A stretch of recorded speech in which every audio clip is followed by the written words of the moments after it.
Next question पे आते हैं, जो हमारा चौथा क्वेश्चन होगा, और वो होगा how to overcome the communication barriers. अब आप बोल रहे हैं कि सर सुनने में बाधा हो रहा है, सेमेंटिक्स बैरियर हो रहा है, हार्ड वर्ड का इस्तेमाल कर रहे हैं, तो उसको कैसे हम ओवरकम करें, यानी इस बैरियर को, कम्युनिकेशन बैरियर को कैसे ख़त्म करें और ठीक करें। तो सिंपल सी बात है कि पहला वाला प्रॉब्लम था सेमेंटिक्स बैरियर, यानी हार्ड वर्ड का इस्तेमाल कर रहे हैं, तो आप क्या करेंगे, इजी और सिंपल वर्ड का इस्तेमाल करेंगे, तभी तो बाधा दूर होगा। तो देखो ये कितना कनेक्टेड पॉइंट है, कुछ याद करने की जरूरत नहीं है, जो वो प्रॉब्लम है उसको सॉल्व कर देना है, बस हो गया। पहला था कि सेमेंटिक्स बैरियर में क्या पढ़ा आपने, अनक्लियर वर्ड था या यूजिंग हार्ड वर्ड था। तो फिर सेकंड नंबर पॉइंट आप इसका फर्स्ट पॉइंट क्या लिखेंगे कि प्रॉब्लम को सॉल्व करने के लिए सबसे पहले हम लोग क्या करेंगे, यूजिंग द सिंपल, है ना, सिंपल वर्ड, यानी हम लोग बहुत ही इजी और सिंपल वर्ड इस्तेमाल करेंगे जो फट से आदमी समझ जाए। जैसे मान लीजिए अभी हम पढ़ा रहे हैं, तो जो शब्दों का इस्तेमाल कर रहे हैं वो बहुत ही साधारण शब्दों का इस्तेमाल कर रहे हैं, जो आज शायद क्लियरली आप समझ पा रहे हैं, ठीक है। तो ये सबसे जरूरी चीज़ है। दूसरा नंबर है कि listen carefully to the other person. एक और सबसे जरूरी बात होती है जो कि साइकोलॉजिकल बैरियर्स में था, जिसमें यह था कि आप सही ढंग से सुनते नहीं हैं चीज़ों को, सिर्फ बोलना है आपको, तो भी कम्युनिकेशन स्किल अच्छा नहीं होता है। जैसे कभी आप फ़ोन पे बात कर रहे हैं तो वो सामने वाला आपको बोलने ही नहीं दे रहा, ठीक है, तो वो इंसान सुन ही नहीं पा रहा है, ठीक है। और ऐसे केस में लिसन केयरफुली अगर नहीं है, आप अच्छे से सुन नहीं पा रहे हैं, तो साइकोलॉजिकल बैरियर्स आएगा और कम्युनिकेशन स्किल खराब, कम्युनिकेशन जो है हमारा वो खराब हो जाएगा, यानी कम्युनिकेशन हम बेटर कम्युनिकेशन नहीं कर पाएंगे। दोनों तरफ से कम्युनिकेशन बेहतरीन होना चाहिए। तो लिसन केयरफुली और using simple and easy word होना चाहिए। 2 पॉइंट सबसे पहले हमने पढ़ाया जो overcome the communication of barriers है, यानी जो बैरियर्स होंगे, जो बाधक तत्व होंगे, उनको कैसे सॉल्व करेगा। तीसरा नंबर है कि help properly to talk openly. बोला कि आपको इसमें अब समझना होगा कि आप लोगों को हेल्प करिए कि वो प्रॉपर वे में जो है वो ओपन टॉक कर सके। ओपन टॉक का मतलब होता है कि खुल के बोल सके, ठीक है। कभी कभी सामने वाला इंसान खुल के नहीं बोल पाता है,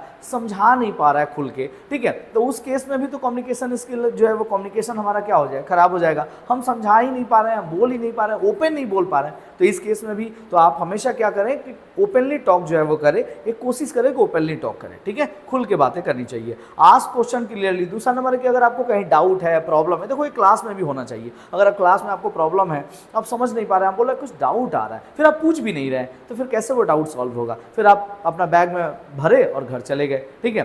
तो ये चीज़ें नहीं होनी चाहिए क्लास में। आपको टीचर के साथ कम्युनिकेशन स्किल बेहतर बनाना चाहिए, और सबसे ज़रूरी है कि हर टॉपिक पे जहाँ पे आपको डाउट है वहाँ क्वेश्चन जो है वो करना चाहिए। तो आस्क क्वेश्चन क्लियरली, ये भी एक सबसे ज़रूरी पॉइंट है। और एक पॉइंट था हम लोगों का डिस्टेंस में ऐसा था ना कि बैड इक्विपमेंट का इस्तेमाल कर रहे हैं, तो यहाँ पे आपको यहाँ पे लिखना होगा कि choose the right way of the communication equipment, यानी राइट कम्युनिकेशन इक्विपमेंट को आपको चूज़ करना चाहिए, यानी ऐसा कम्युनिकेशन इक्विपमेंट चूज़ करिए जो बेटर कम्युनिकेशन कर सके। जैसे अच्छी माइक, अच्छा मीडिया, व्हाट्सएप, फेसबुक, है ना, जो भी इंटरनेट का अच्छा माध्यम है उसके जरिए आप कम्युनिकेशन करिए, तो डिस्टेंस बैरियर खत्म हो जाएगा। इसके अलावा नॉइज़ वगैरह था, वो कोशिश करें कि ऐसे जगह में आप कम्युनिकेशन करें जहाँ पे नॉइज़ वगैरह ना हो। मतलब कहने का मतलब है कि जो प्रॉब्लम था ना उसी को कायदे से आपको लिखना है। अब अगर पॉइंट को हम दोबारा रिपीट करें ताकि दिमाग में आपका चीज़ें सेट हो जाए अच्छे से, तो कैसे ओवरकम बैरियर्स कर सकते हैं, यानी प्रॉब्लम को सॉल्व कर सकते हैं। पहला नंबर सिंपल और इजी वर्ड का इस्तेमाल करें,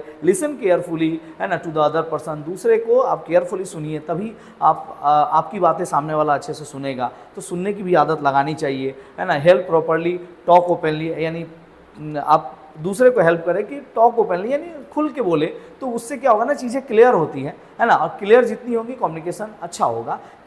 चौथा नंबर पॉइंट है कि आस्क क्वेश्चन क्लियरली। कभी आपको डाउट हो, किसी चीज़ों में प्रॉब्लम आ रहा है, तो आपको खुल के क्वेश्चन जो है वो करना चाहिए, ताकि सामने वाला अच्छे से और अच्छे से समझा पाए, ठीक है। जैसे अभी हम आपको पढ़ा रहे हैं, अगर आपको ज़रा सा भी डाउट है तो आप नीचे कमेंट बॉक्स में लिख सकते हैं, नेक्स्ट वीडियो हम लोग उस चीज़ को और क्लियर करके बता सकते हैं। अगर आपको लगता है कि नहीं टॉपिक मेरा तो क्लियर है, तो ठीक है, अच्छी बात है फिर, ठीक है, फिर अच्छी कमेंट ही लिख दीजिए कि सर बहुत अच्छा लगा आपका क्लास, यही लिखे, हमारे लिए तो यही मोटिवेशन है, ठीक है। और उसके बाद लास्ट में आता था कि कम्युनिकेशन इक्विपमेंट आप अच्छा इस्तेमाल नहीं करते हैं, माइक खराब ले लिए, आवाज़ तो कम्युनिकेशन नहीं हो पा रहा है, तो वहाँ पे क्या होगा ना, choose the right communication equipment, है ना। आपको बहुत अच्छा कम्युनिकेशन इक्विपमेंट चूज़ करना होगा, चाहे माइक हो, चाहे कैमरा हो, या ऑनलाइन कम्युनिकेशन कर रहे हैं तो फेसबुक, इंस्टा, जो भी आपको प्रॉपर माध्यम लग रहा है, ठीक है, उस पर करिए, ठीक है। अगर सिर्फ बातें करनी है तो आप टेक्स्ट मैसेज पे भी कर सकते हैं, अगर फोटो भेज के करना है तो व्हाट्सएप का इस्तेमाल कर सकते हैं।